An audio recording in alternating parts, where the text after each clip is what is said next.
Hoje vamos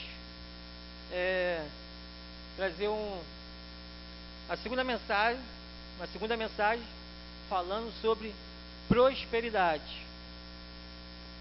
E o título dessa mensagem é Prosperando na Obediência.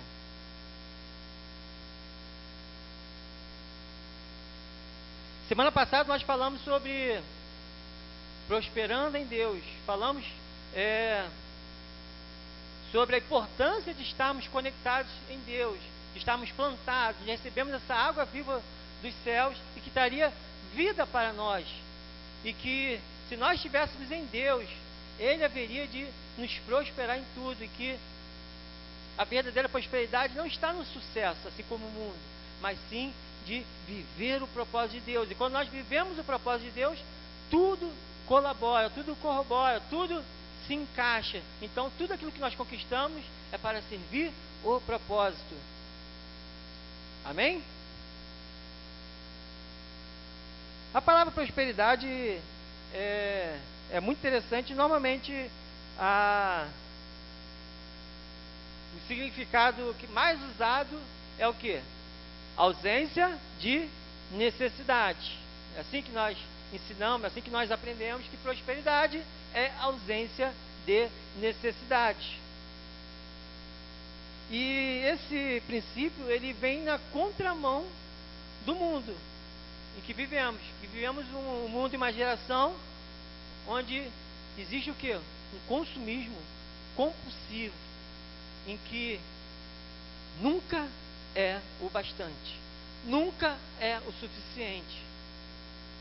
A pessoa que tem um carro velhinho está triste porque quer um carro novo. O que tem um carro novo está triste porque o carro dele é popular, queria um carro melhor. O que tem um carro melhor queria ter um carro muito melhor. E sempre alguém está insatisfeito, sempre alguém quer mais, sempre alguém acha que a posição onde está não é boa, não é suficiente. E o sonho de antes se torna a frustração do agora. Sabe por que isso acontece muito? Porque nós não estamos prontos para viver aquilo que nós sonhamos. Nós passamos muito tempo na nossa vida buscando um objetivo. O objetivo é passar no vestibular. Aí passa aquele tempo estudando, fazendo de tudo para chegar. Quando alcança o objetivo, e agora? Existe vida depois que se passa no vestibular? E a pessoa passa no vestibular e daqui a pouco ela está o quê? Está infeliz. Mas o sonho dela, da vida inteira, era passar no vestibular. Isso acontece muito.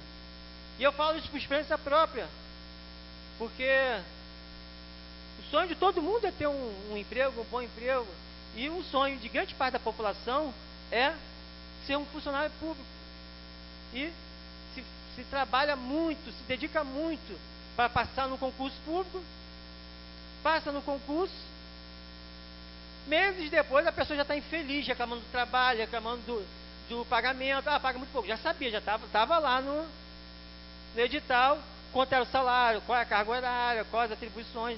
Entrou sabendo tudo aquilo. Mas isso é um absurdo trabalhar para ganhar só isso. Aí acontece, aí aquilo que era para ser a bênção da vida da pessoa se torna uma maldição, ou seja, ela murmura o tempo todo, ela fica frustrada o tempo todo. Claro que muitas vezes o que acontece é que há uma sobrecarga de trabalho. Por quê? Porque existe uma dificuldade grande, não por falta de dinheiro, mas por falta de interesse político, de abrir os concursos. E muitas vezes vai se aposentando o pessoal mais antigo e não vai repondo. Daqui a pouco um funcionário está trabalhando por 2, está trabalhando por 3, está trabalhando por 4. E assim, claro que às vezes trabalha por 10, porque tinha uns 5 lá que foram embora que não fazia nada. Mas normalmente o serviço público é isso. Um grupo pequeno de pessoas que trabalham muito e um outro grupo que finge que trabalha. Mas infelizmente aquela máxima que o patrão finge que paga não vale para eles, que eles vão receber de qualquer forma. Eles vão lá só cumprir o expediente. E nós nos encontramos muitas vezes infelizes. Mas poxa vida, tem que acordar cedo, tem que pegar ônibus, tem que... é muito ruim. E uma reclamação muito comum lá no meu trabalho, por nós trabalharmos carga horária de 6 horas, nós não temos direito a 1 hora de almoço, só tem direito a 1 hora de almoço quem trabalha carga de 8 horas, pelo menos. Então nós temos direito a 15 minutos de almoço. Claro que ninguém consegue fazer uma refeição em 15 minutos. Mas aí existe uma tolerância, 30 minutinhos, você vai lá, faz o seu lanchinho, come sua comidinha e volta. Você já está dando 15 minutos, já o dobro. E a pessoa acha um absurdo ter só 30 minutos de intervalo. Mas ela trabalha só 6 horas. Quem é que gostaria de trabalhar 6 horas por dia? Acho que então ninguém que gostaria de trabalhar. Então, quem não gostaria de trabalhar? Acho que todo mundo vai levantar a mão. Quem é que trabalha mais de 6 horas por dia?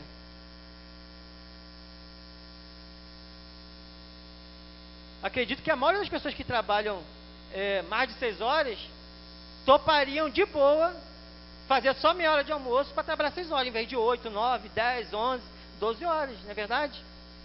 Então, assim, mas há uma constante que insatisfação.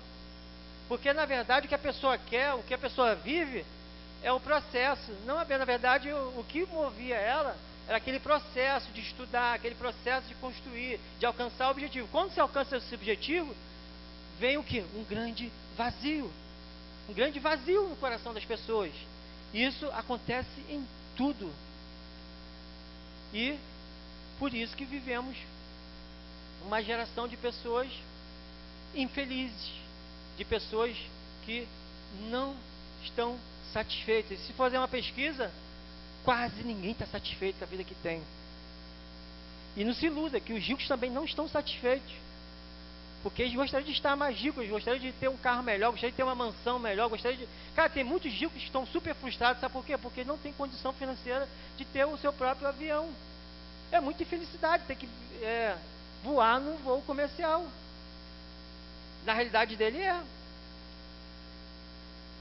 Tá entendendo? Tem muita gente frustrada porque só pode andar de Mercedes. E o sonho era andar de Ferrari, era andar de Lamborghini, mas só pode andar de uma Mercedes. Enquanto muitos andando de Mercedes, não Mercedes, Mercedão, né? O ônibus. E as pessoas o quê? Estão frustradas. Por quê? Porque aquilo que ela recebeu, a porção dela, parece que não é suficiente. E sempre parece o quê? Que a grama do vizinho o quê? É mais verde.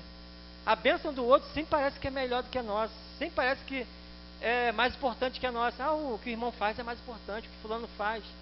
E ainda tem aqueles abençoados. Isso aí é problema de todas as famílias.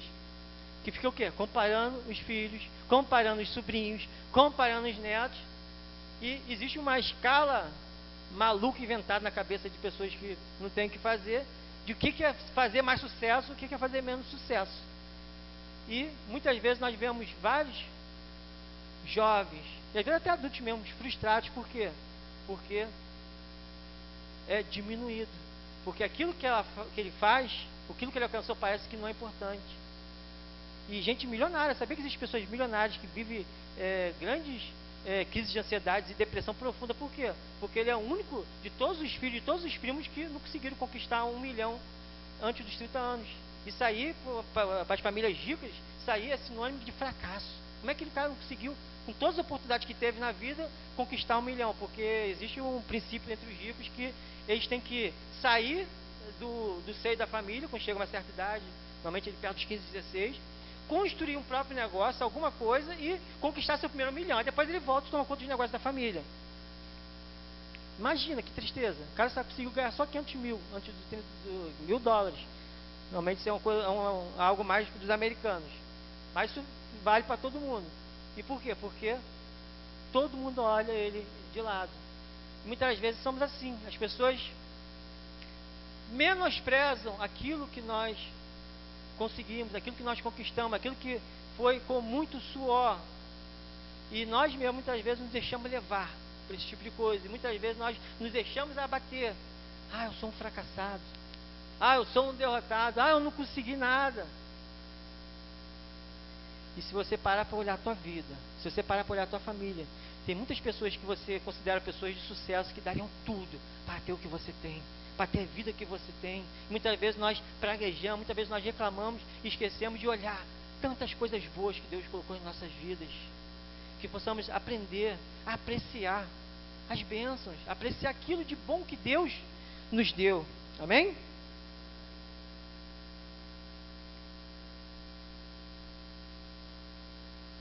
Ambição não é pecado.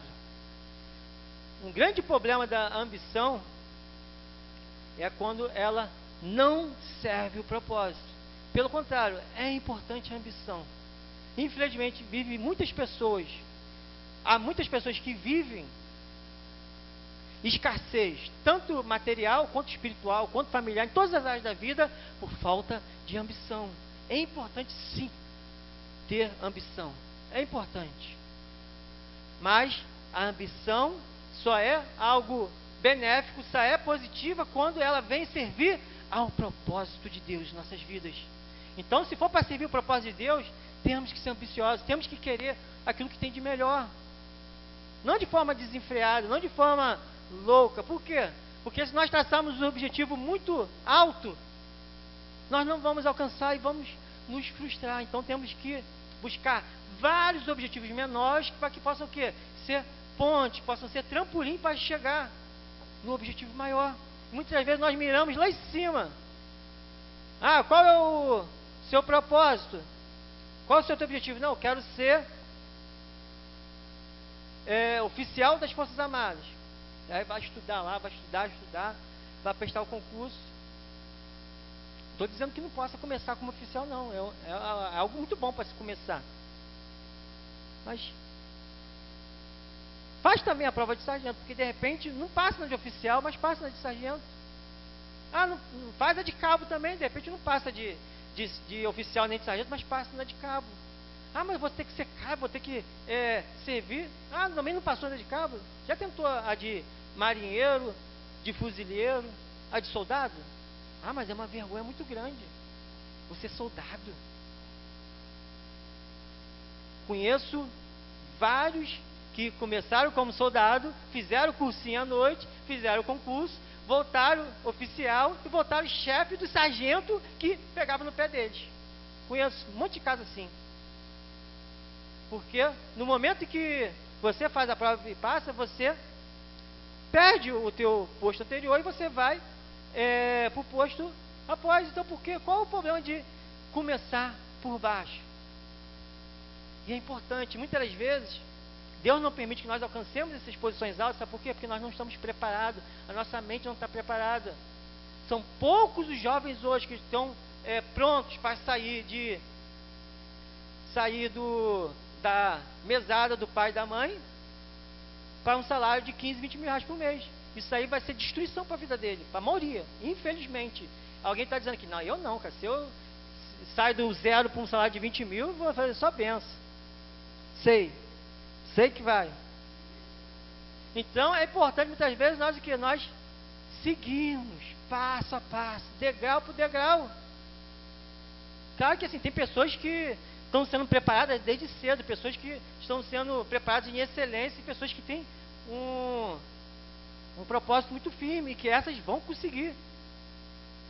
Eu conheço um rapaz, inclusive mora no mesmo bairro que eu conheci na verdade, que ele saiu do zero com um salário de quase 30 mil, policial federal, ficou uns 4 anos estudando e conseguiu passar. Você conta com ele na rua, você conversa com ele, não parece nada, pessoa simples, pessoa tranquila, normal.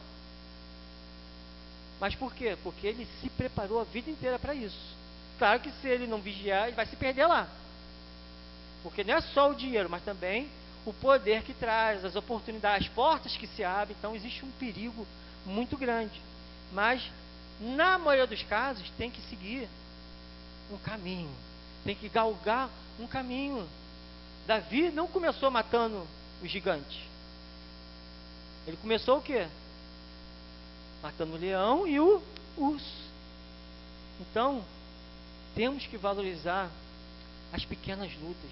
No caso, o leão e o urso não foi pequena luta, não. A maioria de nós não estão preparados para o leão nem para o urso, não. Nem para o cachorro que vem na rua, o cachorro raivoso, a gente está preparado, não. Porque tem muito homem aí que vê um cachorro, corre e deixa a mulher e os filhos para trás. Ou congela. Barata, então, não é bom nem tocar no assunto, né? Porque senão vão começar a se revelar. Tem gente aqui que não tem medo de barata, não. Tem pavor de barata. Muda a cor, muda a voz, é um negócio meio esquisito. Não é um negócio de Deus, não. Não é bíblico, não. Amém?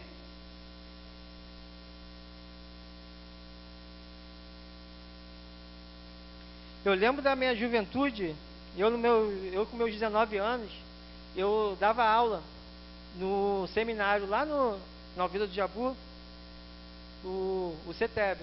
E era um seminário para adultos. E lá a maioria das pessoas eram adultas. E inclusive dava aula para alguns obreiros. E uma vez alguém disse algo assim que magoou muito, machucou muito meu coração, de que eu não podia falar sobre prosperidade porque eu era muito pobre, porque eu não tinha dinheiro para ir para a igreja, porque o pessoal do seminário descobriu que eu estava desempregado e estavam me dando dinheiro de passagem para dar aula. Como é que pode falar sobre prosperidade? Que autoridade tem para falar sobre prosperidade? E aquilo machucou bastante meu coração e eu questionei Deus, mas Deus, por quê? Por que as pessoas são assim? Por que as pessoas contendem com a palavra? Porque eu não estava falando da minha vida, da minha experiência, estava falando da palavra de Deus. E estava falando sobre a passagem que Davi diz que nunca viu um justo mendigar o pão. Não, um justo desamparado e a sua descendência mendigar o pão. Quem é você para falar sobre isso? E fui questionado. E respondi sem problema. Mas aquilo ali ficou no coração. E eu lembro que durante um tempo eu falava, Deus, eu não aceito isso não. Eu não aceito porque o meu propósito é te servir. O meu propósito é ensinar a tua palavra. E se for necessário para que eu ensine a tua palavra as pessoas ouçam, Deus me prospera. Me dá uma condição financeira em que as pessoas olhem para mim e me respeitem, não pelo que eu sou, mas pela palavra que eu carrego. E eu firmei esse propósito com Deus. E eu tinha certeza que Deus podia mudar a minha vida. Eu sabia que Deus podia mudar a qualquer momento da minha história. Mas quando a gente está vivendo o processo, é uma eternidade. Parece que nunca chega o tempo, parece que nunca acontece. E eu lembro que eu passava muitas noites sem dormir, muitas vezes chorando, às vezes pedindo, Deus, tô cansado, dá um basta, Deus, me leva logo, já estou com meus 16, meus 17 anos, meus 18 anos, Deus, eu já vivi tudo que tinha para viver já, Deus, é muita decepção, me leva logo, acabou já a minha vida. Eu orava assim, não sabia de nada. Estou começando a viver agora, aos 40 e tenho descoberto tantas coisas que tem para ser vivida, tantas coisas para aprender, tantas coisas para viver. Mas quando a gente está vivendo o momento de escassez, aquele momento de dureza, parece que é uma eternidade. E realmente, naquele momento, eu tinha passado a maior parte da minha vida naquele momento difícil. E nunca faltou em mim a vontade de trabalhar. Nunca faltou em mim a vontade de querer melhorar. E eu sempre fui muito proativo para trabalhar. Eu não conseguia arrumar emprego, porque emprego realmente é difícil de encontrar, mas trabalho eu fazia de tudo. Até catar lixo na rua, às vezes eu catava para vender. E eu lembro que eu passei muitos anos, uns 3, 4 anos, claro que teve algumas pausas, em que minha atividade era vender suco e refrigerante no sinal de trânsito. Antigamente, o pessoal mais novo não sabe disso, mas antigamente aqui na Coca-Cola, na Vida Brasil, tinha um sinal, que quando fechava o sinal, engarrafava tudo. E eu ficava lá entre os carros lá, com o suquinho, com a Coca-Cola vendendo. Atingia o meu objetivo do dia, que na época era 20 e poucos reais. Se fosse hoje, seria uns 60, 70 reais. Eu ia embora. Podia ser 1 hora da tarde, eu ia embora. Meu objetivo do dia era aquele. Até porque depois enchia muito a parte da tarde, então estava satisfeito. E ganhava, na época, mais ou menos 2 salários mínimos vendendo.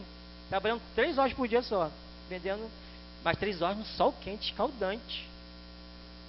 E atento também, porque às vezes quando o pessoal da Vila Quente tinha uma questão de briga ali, de quebrar o isopor do outro.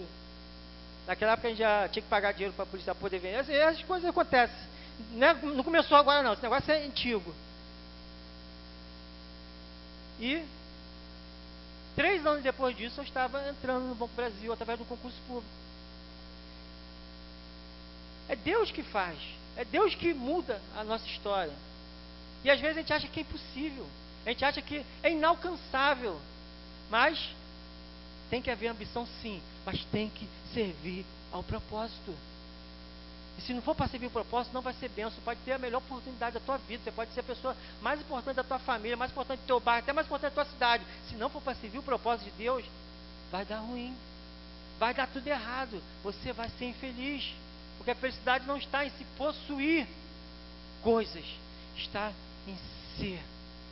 E quando nós entendemos isso, nós começamos a aprender o caminho da felicidade.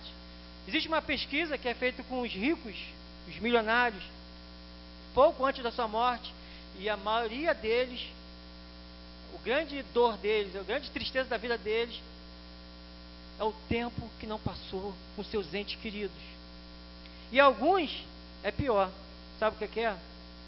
Não ter tido um herdeiro para compartilhar toda a sua riqueza. Ser rico sem ter com quem compartilhar não serve para nada. Nós somos seres que nascemos e fomos criados para vivermos em sociedade.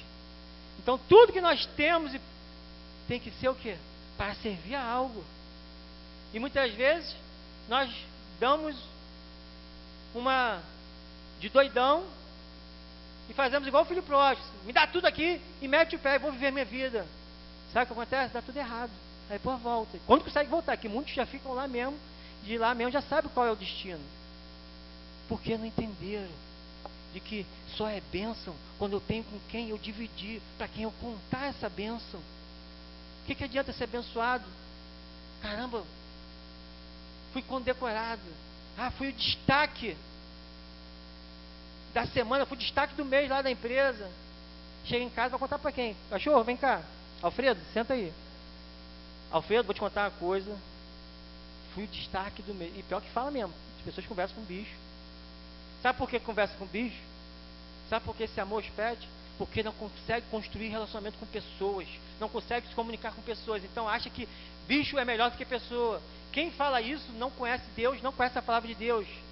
Bicho é uma benção. Eu amo meu cachorro. Apesar que eu amo tanto que eu tenho vontade de torcer o pescoço do caramelo. Porque vocês sabem como é que é o cachorro caramelo. Eu tenho um lá em casa. Faz proezas. Mas literalmente proezas mesmo. Assim, coisas que é difícil até de descrever. Mas eu amo aquele animal. Mas um animal nunca vai ser mais importante do que um ser humano. E essa falta de conexão das pessoas é sinal o quê? De uma vida infeliz, de uma vida afastada de Deus. E qual é o caminho? Ser solteiro, dono do seu próprio nariz, ter um pet e fazer o que quer da vida. E como é que essas pessoas acabam? Sozinhas. Sabe por quê? O pet não vive muito tempo. Infelizmente, o cachorro podia viver 40 anos, 50 anos, mas infelizmente dificilmente passa dos 16. São raras as exceções. E Deus prosperou na minha vida. E Deus tem prosperado a vida de muitas pessoas que nem pediram por tal prosperidade, mas que pediram que Deus os abençoasse. Às vezes a bênção de Deus não está no grande emprego, não está na grande oportunidade, mas está nos relacionamentos que nós construímos. E eu conheço pessoas que têm um poder de juntar pessoas, de unir pessoas, de motivar pessoas, e essas pessoas não se destacam em lugar nenhum e não conseguem ganhar dinheiro, mas conseguem servir as pessoas, conseguem servir ao corpo. Tem pessoas que são líderes naturais, que têm essa capacidade de influenciar. Não podemos desprezar os dons. Deus não dá tudo para uma mesma pessoa. Claro que algumas pessoas parecem que são mais bem-aventuradas, né? Mas Deus, ele distribui os dons dele para cada um de nós. Mas temos que ter esse entendimento. Deuteronômio 28:15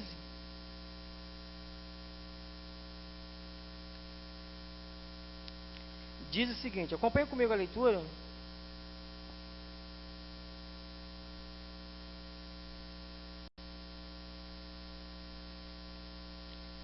Será, porém, que, se não deres ouvido à voz do Senhor teu Deus, para não cuidares em cumprir todos os seus mandamentos e os seus estatutos que hoje te ordeno, então virão sobre ti todas essas maldições e te alcançarão. Irmãos, a verdade é que a desobediência é a maior vilã de uma vida próspera. Não existe nada que destrua ou impeça mais a prosperidade do que a desobediência. Nós temos o exemplo do rei Saul. Rei escolhido por Deus. Ah, mas pastor Adriano, o homem que era segundo o coração de Deus, que Deus escolheu para ser o seu rei, era Davi. Não, ok. O propósito de Deus era que nem Davi nem Saul fosse rei. O propósito de Deus era que vivesse uma teocracia, ou seja, Deus reinasse sobre o povo, mas o povo não quis ser reinado por Deus. Queremos ter um rei. Queremos ser como os nossos povos vizinhos que tem um rei. Nós queremos um rei também. Ou seja, eles querem um tirano para cobrar impostos dele. Eles querem um tirano para tirar as moedinhas dele. Eles queriam. E Davi ainda não estava pronto. Então Deus escolhe Saul. E o profeta Samuel unge Saul. Saul agora é escolhido e ungido por Deus para ser rei. E ele tem os atributos. E ele tem a competência de Deus. Porque unção, irmãos, no contexto bíblico, principalmente do Antigo Testamento, unção fala de capacitação divina. Sabe o que é isso? Uma pessoa que não sabe fazer uma coisa, Deus dá unção e ela passa a saber fazer aquela coisa depois disso. E existem alguns casos que literalmente a pessoa não sabia zero e no dia seguinte sabia fazer coisas. Isso é unção, é capacitação divina. Claro que na maioria dos casos, essa capacitação o quê? É pegar um pouquinho mínimo de talento e crescer de forma exponencial. Mas em alguns casos pegar zero e transformar em algo gigantesco. E Davi, ele tem essa capacitação dada por Deus, para o quê? Para guiar e conduzir aquele povo. Mas sempre vem os testes. Sempre tem que ter a prova. Quem gosta de fazer prova aqui? Eu gosto de prova. Ah, pastor Adriano, você é masoquista, você gosta de fazer prova. Sabe por que eu gosto de fazer prova? Porque se eu fizer a prova e passar, eu passo para o próximo nível, eu passo para a próxima série, eu não preciso mais estudar a mesma coisa. Imagine se ficássemos eternamente na segunda série. Se não passar na prova, não vai. Então é necessário que verificar aquilo que foi aprendido. E a nossa vida é uma verificação de aprendizagem constante. Na escola você pode meter um migué, você pode colar, você pode faltar, você pode meter um atestado médico, depois fazer um trabalho, você pode contar com a benevolência do professor, que passa um trabalho ridículo e te passa, pode contar com a aprovação automática, que graças a Deus acabou no município, você pode contar com vários artifícios, alguns legais, outros ilegais, mas na vida não tem como não passar pelas provas. Todo mundo vai passar pelas provas. Se vai ser aprovado, aí é outra questão, mas a prova vai chegar para todo mundo, porque é as provas que vão verificar qual o nível de maturidade que a gente está, aonde nós queremos chegar, aquilo que nós estamos prontos para fazer. E a prova é que faz a separação de pessoas e pessoas. E só os melhores serão escolhidos. O resto fica para trás. Temos que entender que a prova é algo benéfico, é algo bom. A prova é ruim para quem? Para quem não estuda, é horrível, é triste, é desesperador. Mas, para quem está preparado, a prova, às vezes já é aquela ansiedade, como é que vai ser, como é que vai ser, aí chega na hora, respira fundo, olha, opa, essa aqui eu sei. Opa, isso aqui também eu sei. Opa, aí passa aquele nervosismo. Claro que tem pessoas que têm dificuldade, que tem que fazer um tratamento psicológico, que sabe tudo, na hora da prova erra tudo, porque não consegue controlar as emoções. Mas isso pode ser treinado. Existe ciência para isso. Mas a prova é importante. E o rei Saul não passou na prova. Ele não foi paciente. Ele não quis esperar. E caiu. Foi uma decadência a vida do rei Saul. Onde viu praticamente todos os seus filhos morrerem. Ele mesmo perdeu a vida, perdeu o reino, perdeu o trono, perdeu tudo. Sabe por quê? Porque desobedeceu. Lá em 1 Samuel, capítulo 15, 22, Deus lança uma sentença para a vida de Saul e para a vida de todos nós. Obedecer é melhor que sacrificar. Temos que entender que Deus requer obediência, não sacrifício. Não adianta depois chorar, não adianta depois lamentar, não adianta dar 1000 desculpas. Deus, ele requer obediência. E eu lembro da minha infância, era impressionante. Minha mãe tinha uma boca, meu Deus do céu. Toda vez que minha mãe falava, ó, não vai tal lugar, não sai agora, não faça isso, não vá com fulano, e eu desobedecesse, sabe o que acontecia? Dava ruim. PT, perda total. Chegava em casa machucado, ralado, caía.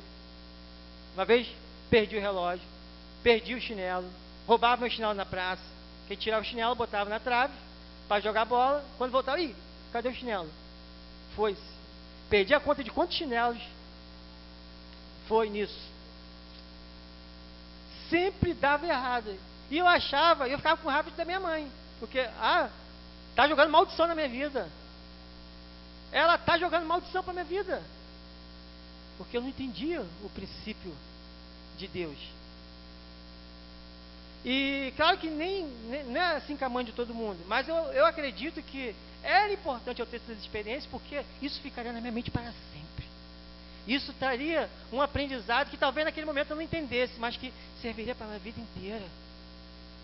A obediência é mais importante do que qualquer coisa. É mais importante do que o talento, mais importante do que a boa vontade que o coração bom. É mais importante do que tudo, porque sem obediência não vai dar certo, não vai chegar ao objetivo. Tem que haver essa obediência. Aí a gente vai, fica adulto, casa, achando que acabou, né? Agora não tem mais a mãe para dizer que vai dar errado, né? Aí surge uma figura linda e abençoada. Às vezes não acorda tão linda e tão abençoada, mas na maior parte do tempo linda e abençoada, que é a esposa que, quando fala que alguma coisa não vai dar certo, é batata, normalmente não dá certo. E se insistir em fazer, quebra a cara. É impressionante o poder que elas têm. É impressionante. Eu lembro de um colega do trabalho que ele queria um relógio. E ele era apaixonado por aquele relógio. Ele falou para a esposa dele que queria comprar para ele aquele relógio. Ela falou, não compra. Não, mas eu quero comprar, não compra. Aí ele foi escondido, pegou o cartão de crédito dele, do salário dele, que ele que pagava, e comprou escondido o relógio. Deixou um tempo no trabalho, nem levava para casa. Aí um dia ele chegou em casa com o relógio, ela viu o relógio. Que relógio? Eu comprei, passei 10 vezes no cartão. Poucos dias depois, sabe o que aconteceu? Sei que aconteceu que perdeu o relógio. Ele falou que a esposa dele ficou 10 meses falando para ele, quase que diariamente, do relógio. Todo mês, quando via a fatura, olha o relógio aqui, ó, que eu falei para você não comprar. É impressionante o poder que tem. E aí eu quero abrir um parênteses aqui sobre algo muito importante, algo muito espiritual, que é o poder da palavra. Pai, mãe, marido, esposa, existe um poder de Deus nas suas palavras. Você tem que ter o hábito de proferir bênção sobre os seus filhos, proferir bênção sobre a vida dos seus filhos, proferir bênção sobre a vida dos seus cônjuges. Não estou dizendo que você tem que dar carta branca para ele fazer besteira, não. Pelo contrário, se estiver fazendo besteira, se for coisa errada, é para isso mesmo que você está ali. Mas profira a bênção, porque muitas vezes para criticar, para puxar a orelha, para tirar a alegria de dizer ou não, a maioria faz. Inclusive tem uns que nem isso nem faz, deixa quebrar a cara, deixa fazer, mas a maioria faz. Mas na hora de fazer a parte mais importante, que é proferir bênção, filho, você vai conseguir. Filho, você é inteligente. Filho, Deus tem algo para você. Filho, Deus tem um trabalho para você. Deus tem uma casa para você. Deus tem um casamento para você. Deus vai fazer tudo dar certo na tua vida. Filho, filha, você é uma pessoa especial. Você é uma pessoa importante. Temos que firmar a autoestima de nossos filhos. Sabe por que muitos casamentos não dão certo? Sabe por que acontece muitos adultérios? Porque a esposa fica o tempo todo dizendo que o marido não presta, que ele é feio, que ele é isso, que ele é aquilo. Aí vem uma mulher, conta um monte de mentira para ele. Ele fica feliz. Na verdade, ele nem estava interessado. Em alguns casos, ele nem estava interessado, mas ele se sente tão bem ser bem tratado, que quando ele vai ver, está se envolvendo emocionalmente e depois cai no adultério. Então, é necessário que haja essa declaração. Existe um poder nas suas palavras, existe um poder de Deus. Você tem que proferir bênção sobre seus filhos. Não existe nenhuma pessoa, não existe nenhuma criança nesse planeta que seja burra. Isso é mentira do diabo para destruir a autoestima e o futuro dos seus filhos. Existem pessoas que têm déficit de aprendizagem, sim. Tem pessoas que têm problemas mentais, sim. Mas uma pessoa normal, uma pessoa saudável, todos os seres humanos são inteligentes. E muito inteligentes. Não existe nada mais inteligente do que o cérebro humano. Não existe computador mais inteligente que qualquer cérebro humano. Mas nós insistimos em chamar o nosso filho de burro. Ah, você não aprende nada, você não vai ser nada, você não vai conseguir nada. E realmente ele vai crescer, não vai conseguir nada, não vai ganhar nada, não vai chegar a lugar nenhum. Então temos que aprender que temos sim, não só incentivar, não só dar declaração, mas dar condições para que ele possa melhorar, para que ele possa alcançar. E vou dizer uma coisa para vocês: a maioria das oportunidades, quem ganha, não são os mais inteligentes. Vou dizer para vocês, mais de 80% das pessoas com que eu trabalho, que passaram no concurso público, não são os mais inteligentes, são mais, sabe mais o quê?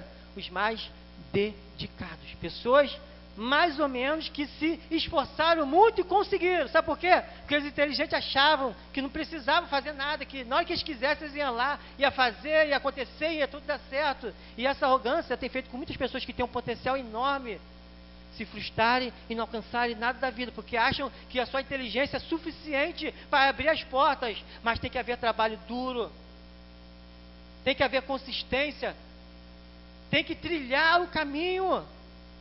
Inteligência sem conhecimento não serve para nada. Não adianta ter uma grande capacidade intelectual de processamento. Como é que você vai... O que adianta você ter a melhor memória do mundo se você não leu? Como é que você vai lembrar aquilo que você nunca leu?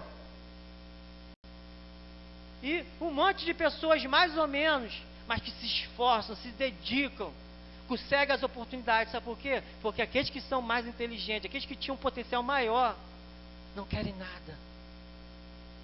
Porque consegue uma coisinha ou outra sem esforço, porque consegue passar na prova do ensino fundamental sem estudar. Isso é ridículo, isso é muito fácil. Mas a vida não é uma prova do ensino fundamental, não. Temos que entender que existe um preço a ser pago para alcançarmos nossos objetivos. Cuidado com aquilo que nós preferimos. Cuidado com aquilo que nós pensamos a nosso próprio respeito, que muitas vezes não tem ninguém declarando coisas negativas, maldição sobre nós, não somos nós mesmos, através de crenças, através de coisas que foram colocadas no nosso consciente ou subconsciente, e nós acreditamos que nós não somos capazes. Ah, vai ter lá uma prova lá para o concurso tal, ah, isso não é para mim não. Ah, está tendo uma oportunidade de emprego em tal lugar, ah, isso não é para mim não. Ah, tem um curso lá, ah, não é para mim não. E a pessoa mesmo se diminui, a pessoa mesmo se exclui de tudo, e depois, poxa vida, ninguém lembra de mim, Deus não me ama, Deus não faz nada por mim. Porque ele mesmo acredita que ele não pode nada, que ele é um derrotado e que ele não pode conseguir nada. Mas saiba que todos nós temos um potencial extraordinário. E se nós vivemos o propósito de Deus, Deus pode explorar ao máximo esse potencial. Nós podemos fazer coisas maravilhosas, coisas grandes, coisas que vai confundir os inteligentes, os sábios deste mundo. Porque eu sou um exemplo vivo disso. Eu passei num concurso em que haviam 100 mil inscritos. E que desses 100 mil, 25 mil tinha curso superior. E desses 100 mil, 4 mil fizeram média. E eu fui o número 120. Larguei a escola com 16 anos. Fiz o segundo grau através do supletivo do Estado. Não tinha dinheiro para comprar uma apostila. Eu consegui um pedaço de uma apostila, do qual eu li umas 2 vezes, só 1/3 da apostila. E Deus fez com que eu passasse naquele concurso. Mas não era mérito meu, porque tinha um propósito para ser vivido através daquilo. E quando nós entendemos que se nós vivemos o propósito de Deus, é Ele que vai abrir as portas, porque Deus não tem compromisso com o ímpio, Deus tem compromisso com quem faz a vontade dEle. E se nós entendemos que a vontade dEle para a nossa vida, Deus vai abrir as portas, Deus vai mandar provisão, Deus vai fazer acontecer. E tem pessoas que estão buscando, eu tenho que buscar alguém para casar, eu tenho que buscar um emprego, eu tenho que buscar uma casa. Esquece que as bênçãos de Deus, ela que nos alcança. Nós temos que parar de correr atrás de coisas e buscar o propósito de Deus, porque as bênçãos de Deus vão nos alcançar, vão chegar até a nossa vida. É promessa de Deus. Temos que viver isso.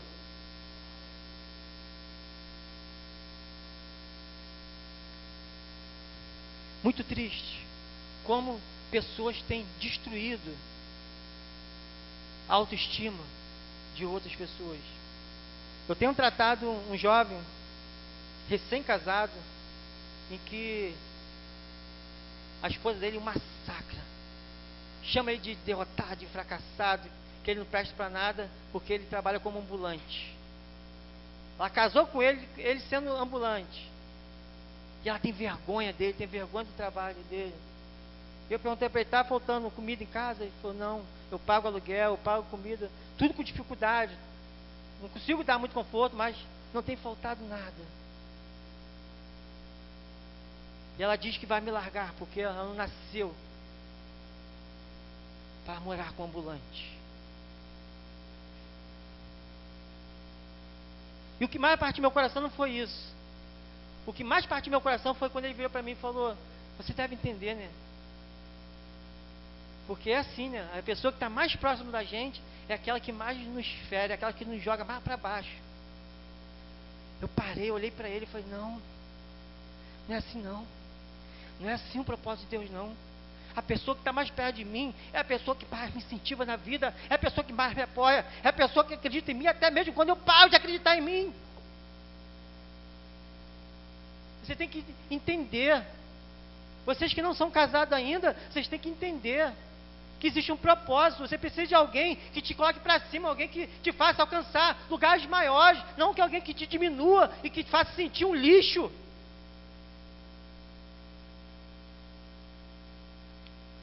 Talvez eu fosse até hoje um ambulante, estivesse vendendo refrigerante no sinal até hoje, não que isso seja vergonha, mas graças a Deus que Deus botou do meu lado uma mulher que me incentivou, que me ajudou.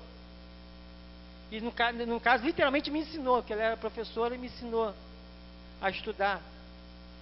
Claro que inicialmente era uma estratégia, né? Porque os pais proibiam de ver muito, então a gente ia para namorar, com desculpa de estudar, né? Mas acabava estudando de verdade.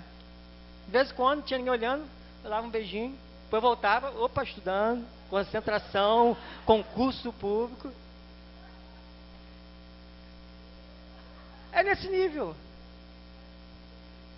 E Deus faz a obra. E Deus opera.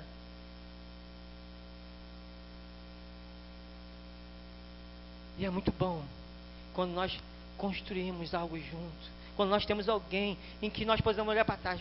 Nossa, como Deus é bom.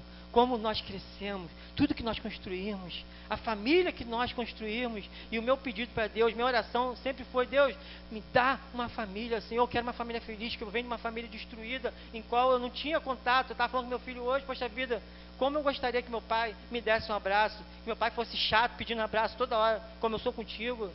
Eu não tive isso. Abraço meu pai, aquele abraço de lado, assim, de 2 tapinhas nas costas, no dia do aniversário do Natal, e olhe lá.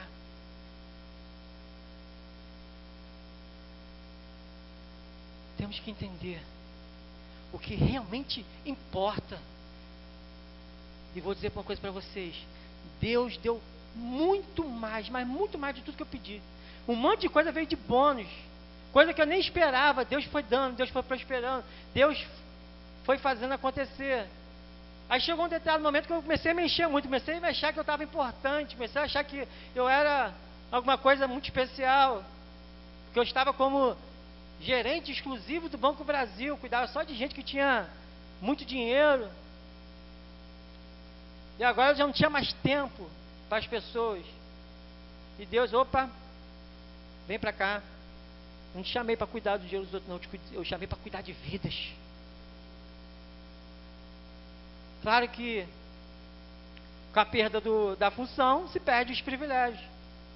Mas vou dizer uma coisa para vocês: mesmo ganhando menos da metade do que eu ganhava quando era gerente, hoje eu tenho uma qualidade de vida melhor. Hoje eu sou muito mais feliz e nada tem faltado na minha casa, nada tem faltado na minha família, porque nós temos entendido o propósito de Deus. E às vezes o pouco que temos ainda te dividimos, ainda abençoamos, e Deus vai multiplicando. É impressionante que eu fico pensando, como é que pode?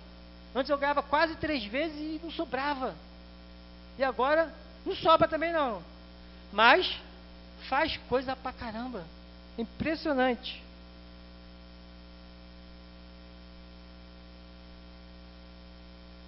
Depois de Jesus, o nosso maior exemplo na Bíblia de obediência é o nosso pai na fé. Quem é nosso pai na fé? Abraão. Esse homem entendeu. Quer pedir ajuda de alguém que entende esse negócio de fazer prova e passar em prova? Gabaritar a prova? Esse cara se chama Abraão. Deu umas escorregadas, mas se for ver as escorregadas, não foi por causa dele não. A esposa dele era uma benção, mas de vez em quando dava uns vacilos. Mas Abraão era um cara que era bom. Imagina aquele concurseiro que passa em todos os concursos. Esse é Abraão. Todos os concursos de Deus ele passou em primeiro lugar. E Deus deu uma honra tão grande para Abraão, de que ele é o pai de toda a igreja de Deus. Todo o povo de Deus vem de Abraão. E em Abraão todas as famílias da terra são benditas, são abençoadas, por causa da sua obediência. E Deus já começa assim: Abraão, eu sou o Deus que você ouviu falar por aí, o Deus dos seus antepassados, o Deus que você nunca leu, o Deus que você nunca conheceu. Mas quero dizer uma coisa para você, ó: larga a tua parentela, pega só a sua família, os seus bens e vai embora para um lugar que eu vou te mostrar. Para onde que é, Deus, que eu vou? Não, sai que eu te conto no caminho. E ele o quê? Obedeceu.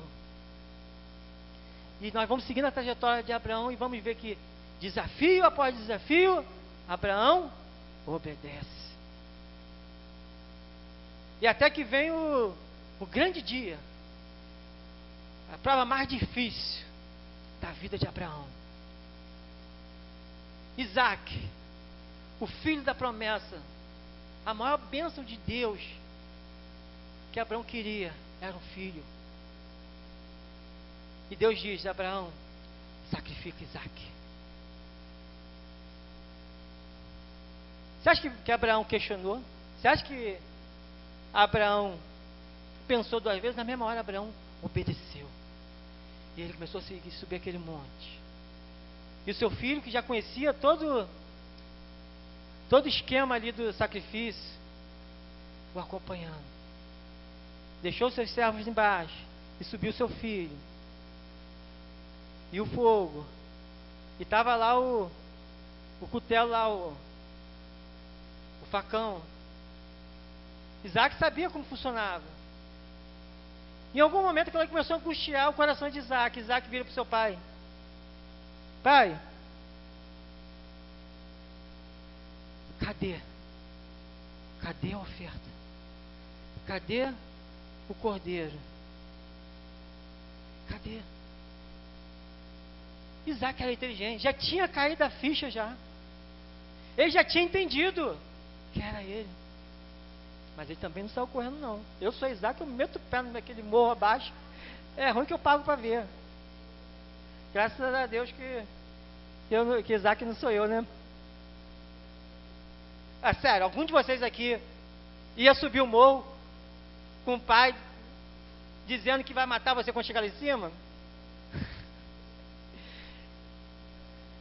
Loucura! E Abraão vira para Isaac. Deus proverá. E nós aprendemos um pouco mais sobre a pessoa de Deus, através do seu atributo, da sua providência. E Deus provê a vida de Abraão. E Abraão, ele sabia o Deus que ele servia. Ele sabia que Deus podia impedir ele no último momento. Ele sabia que Deus podia trazer Isaac de volta à vida. Ele sabia que Deus podia dar um novo Isaac, ter um outro filho. Ele sabia de tudo. Mas a única coisa que não saía da mente de Abraão é que ele devia obedecer. Que ele tinha que passar naquela prova.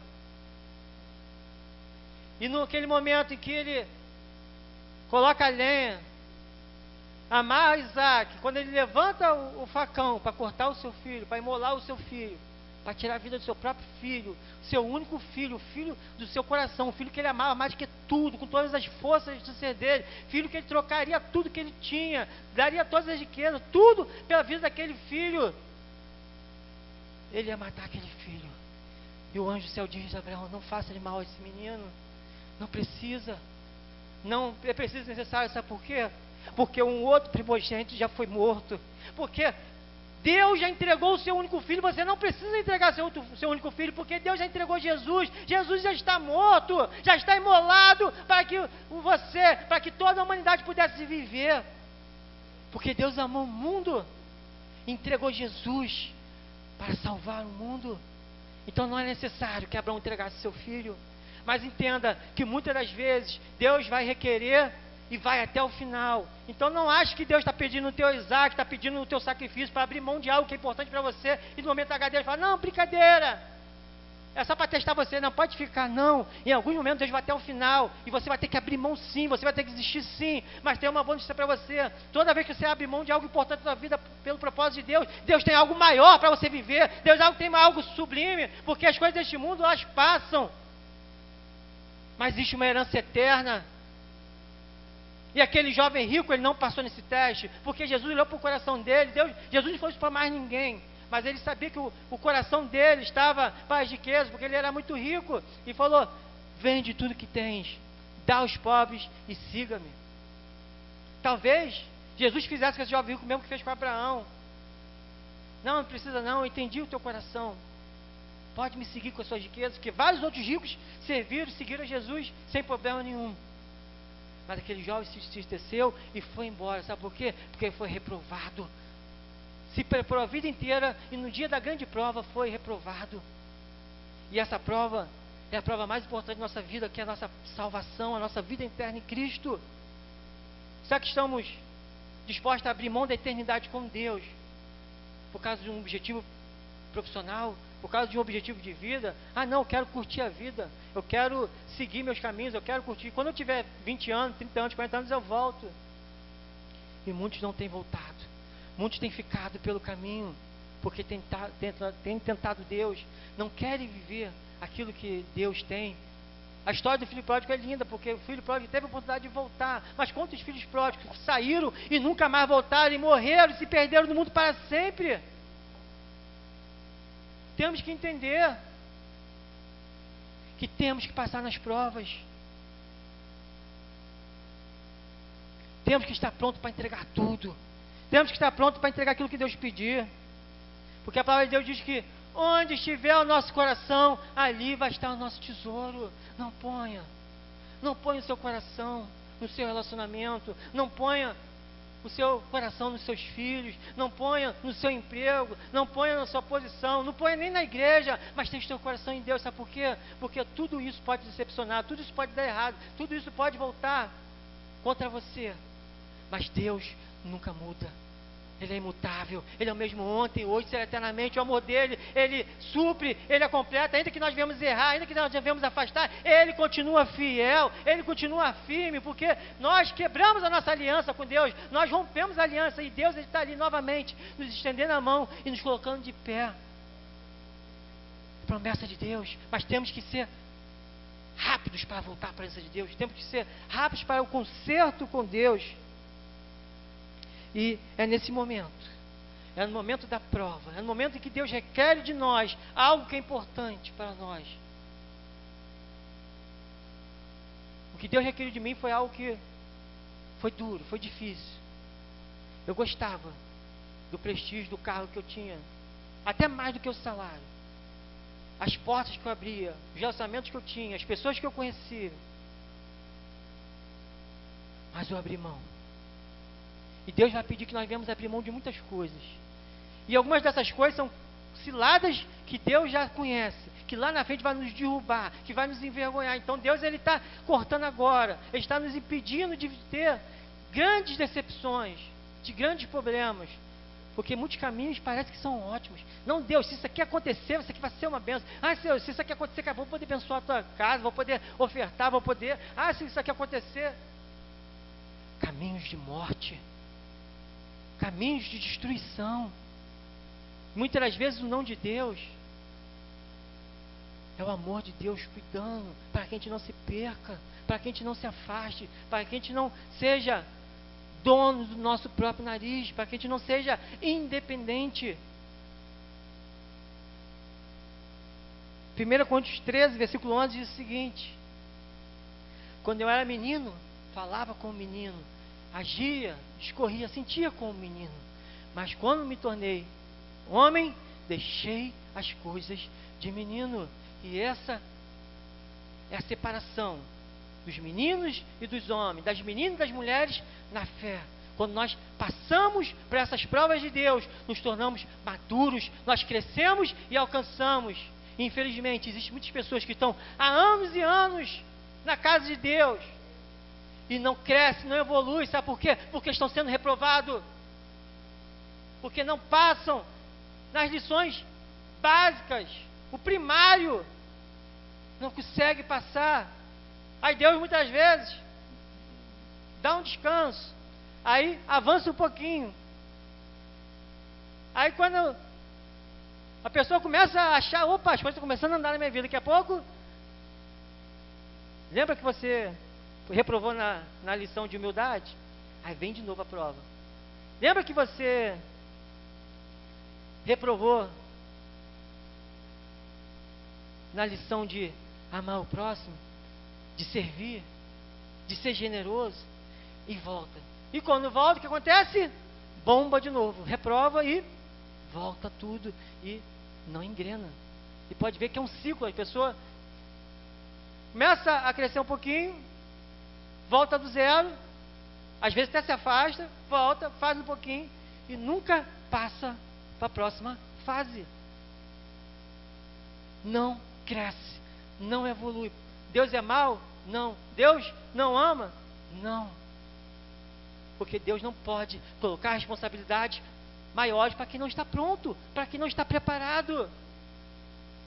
Quer ser grande diante de Deus? Seja o menor. Sirva a todos.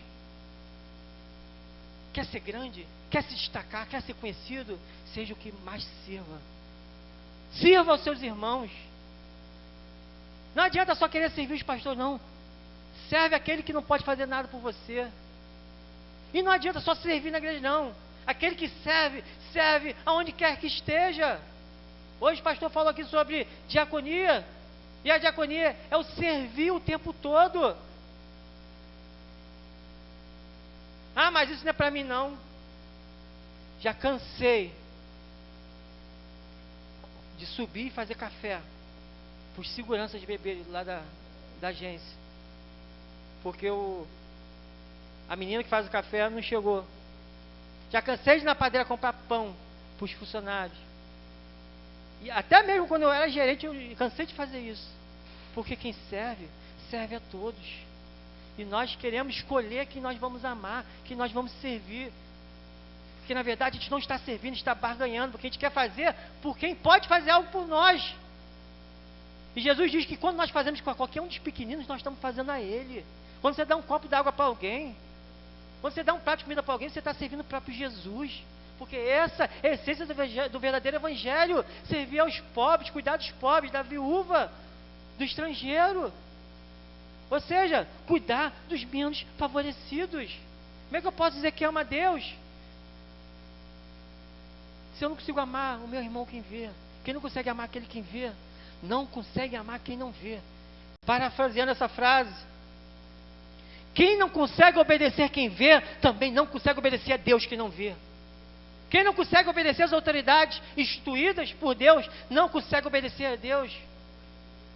Eu obedeço a Deus, mas não obedece o líder, não quer obedecer o pastor. Você acha que vai obedecer o patrão? Também não quer obedecer. É o rebelde sem causa. Aquela pessoa que está indo fazer. Acho que todo mundo já passou por essa situação. Está pegando lá alguma coisa e levando para o seu lugar, levando um prato para a cozinha que está na sala. Alguém fala, pega esse prato e leva para a cozinha. Já está com o prato na mão, já está no meio do caminho, mas a pessoa falou sem ver. Só porque mandou fazer, que a pessoa também não leva nada. Volta e bota o prato lá. Por quê? É uma rebeldia inata. Quem te herdou por causa do pecado. É a história da grama. Todo mundo dá a volta do quartel inteiro. Mas se tiver uma plaquinha, não pise na grama, não pise. Opa, já estou na grama. Nem acabou de ler a placa. Por quê? Porque existe essa vontade de se rebelar, essa vontade de ser do contra. Eu não concordo. Não concordo com o quê? Não sei, mas não concordo. Como é que a gente deve fazer? Não sei, mas não concordo. Pessoas do contra. Pessoas que não têm aprendido a obediência. Mas eu não entendi. Mas eu não alcancei. Atenção. Ensino de Deus. Quando a gente não entende, a gente obedece da mesma forma. Porque existe uma bênção para a obediência. E Abraão entendeu. E ele foi grande. Porque ele entendeu esse princípio. E as coisas deram certo na vida dele, na história dele. E a gente está falando dele hoje porque ele entendeu. Ainda que seja algo absurdo, ainda que seja algo sem sentido, ainda que seja algo louco, obedeça. Muitas das vezes é Deus testando a nossa obediência. Não seja reprovado por Deus. Não seja reprovado por Deus. Em Deuteronômio 28, eu li o versículo 15, mas eu gostaria de ler a partir do versículo 1 para a gente encerrar.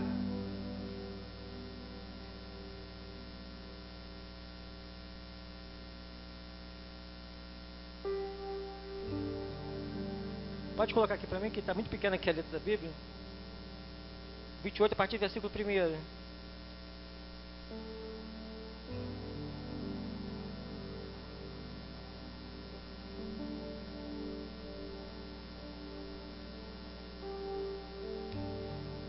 E será que, se ouvires a voz do Senhor teu Deus, tendo cuidado de guardar todos os seus mandamentos, que hoje eu te ordeno, o Senhor teu Deus te exaltará sobre todas as nações da terra. E todas estas bênçãos virão sobre ti e te alcançarão. Quando ouvires a voz do Senhor teu Deus, bendito serás na cidade, e bendito serás no campo. Bendito o fruto do teu ventre, e o fruto da tua terra, e o fruto dos teus animais, e as crias das tuas vacas e das tuas ovelhas. Bendito o teu cesto e a tua amassadeira. Bendito serás ao entrares, e bendito serás ao saíres. Versículo 7, o Senhor entregará feridos diante de ti, e os teus inimigos que se levantarem contra ti, por um caminho sairão contra ti, mas por 7 caminhos fugirão da tua presença. O Senhor mandará que a bênção esteja contigo, nos teus celeiros, e em tudo que puseres a mão, Ele te abençoará na terra que te der o Senhor teu Deus. O Senhor te confirmará para si como um povo santo, como tem te jurado, quando guardares os mandamentos do Senhor teu Deus, e andares nos seus caminhos, e todos os povos da terra verão que é invocado sobre ti o nome do Senhor, e terão temor de ti, e o Senhor te dará abundância de bens, no fruto do teu ventre, e no fruto dos teus animais, e no fruto do teu solo, sobre a terra que o Senhor jurou aos teus pais te dar. O Senhor te abrirá o seu bom tesouro, o céu, para dar chuva à tua terra e no seu tempo, e para abençoar toda a obra das tuas mãos, e emprestarás a muitas nações, porém tu não tomarás emprestados, e o Senhor te porá por cabeça e não por cauda, e só estarás em cima e não debaixo, se obedeceres os mandamentos do Senhor teu Deus, que hoje te ordeno para guardar e cumprir, e não te desviarás de todas as palavras que hoje te ordeno, nem para a direita nem para a esquerda, andando após outros deuses para os servires. Essa é a promessa de Deus para a minha vida e para a sua vida, porque todos nós somos filhos de Abraão, por herança espiritual, e Jesus confirmou todas as bênçãos de Abraão. E aqui estamos falando de bênçãos materiais, bênçãos físicas, bênçãos nessas vidas, não só do mundo vindouro, não só do reino vindouro. Claro que algumas coisas aqui são do reino vindouro, nem todos vão ser colocados como cabeça nessa vida, mas no próximo reino, no reino vindouro, todos seremos de cabeça com Cristo.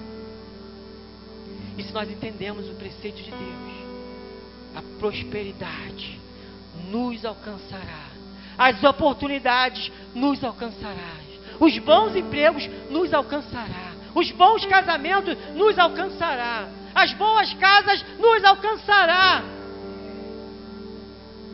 É promessa de Deus.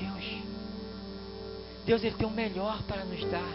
Deus tem o melhor para a nossa vida, mas estamos dispostos a viver essa prosperidade que advém de uma vida de obediência a Deus, de uma vida de observação dos preceitos de Deus. Pela manhã estudamos Esdras, que trouxe restauração ao povo, e Esdras, ao ler a lei de Deus em praça pública, o coração do povo se quebrantou, e aquele povo se arrependeu, e aquele povo foi restaurado. Entenda que só você ler a palavra já traz uma mudança na tua vida, já traz uma mudança na tua mente. Mas o que você tem lido? O que tem enchido a tua mente? O que tem enchido o seu coração? Romanos 12:2 diz que nós devemos transformar esse mundo através da renovação da nossa mente. Mas como podemos transformar se a nossa mente está cheia da coisa do mundo? Mas se nós nos alimentarmos da lei de Deus, se nós meditarmos nela dia e noite, se nós procurarmos viver tudo aquilo que Deus tem para nós, nós vamos sim transformar o nosso ambiente. O nosso ambiente vai ser um ambiente de Deus, e não importa onde você esteja, ali vai ser um ambiente de Deus, seja na escola, seja em casa, seja no trabalho, seja na condução, onde você estiver, a presença de Deus vai estar lá, porque Deus, Ele é contigo, Ele deu promessa na tua vida. E as bênçãos de Deus, a maior delas é a sua descendência, é a sua família, são os seus filhos. Por isso que Deus tem um bom emprego para te dar, por isso que Deus tem uma boa casa para você morar, por isso que Deus tem uma boa atividade para você exercer, porque existe uma herança dentro de você, e essa herança é preciosa, essa herança é os seus filhos, e Deus promete que se você agradar a Ele, se você servir a Ele, não somente você, mas os seus filhos vão ser abençoados, e os filhos dos seus filhos também serão abençoados, porque Deus visita as gerações daqueles que o agradam. Uma frase que marcou minha vida quando era jovem, diz o seguinte: se você não vem de uma família feliz, comece em você uma família feliz. Eu vim de um lar destruído, eu vim de um lar onde havia briga, onde não havia amor, mas eu não aceitei aquilo, eu não tomei aquilo para minha vida, e eu falei: Senhor, eu quero viver a tua promessa, eu quero viver aquilo que tu tem na minha vida, Senhor, eu quero construir um lar de amor, um lar onde tua presença habite, Senhor, eu quero um lugar onde eu sinta paz, onde eu tenha um prazer de estar, onde seja um lugar precioso para eu estar, e não existe nenhum lugar no mundo em que eu sinta mais prazer de estar do que na minha casa, porque é um refúgio, e é lá que muitas vezes Deus fala comigo, e é muitas vezes lá que Deus me lembra: por que você está reclamando? Olha para a tua vida, olha onde você chegou, olha o que você já alcançou, olha aquilo que eu já te dei. Por que você está tão infeliz? Por que você está murmurando tanto? Por que você anda desse jeito? O que está te faltando? A minha presença não basta mais, e temos reclamado, não porque tem faltado, temos reclamado pelo simples hábito de reclamar de tudo. Vamos nos colocar de pé.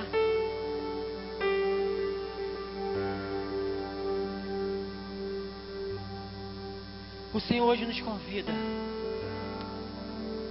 a viver uma vida excelente, uma vida próspera em tudo. Próspera em tudo. Mas existe um preço a pagar. Existe um preço de obediência a pagar. Existe um preço de servir a um propósito maior para pagar. E se você hoje, sinceramente, de coração, ardendo no seu coração, de viver esse propósito, saiba que Deus pode mudar a tua história. Deus pode te dar algo excepcional, algo que você jamais sonhou. Até mesmo isso que você sonhou, Deus pode te dar. Mas entenda que tem que servir a um propósito maior. Feche seus olhos.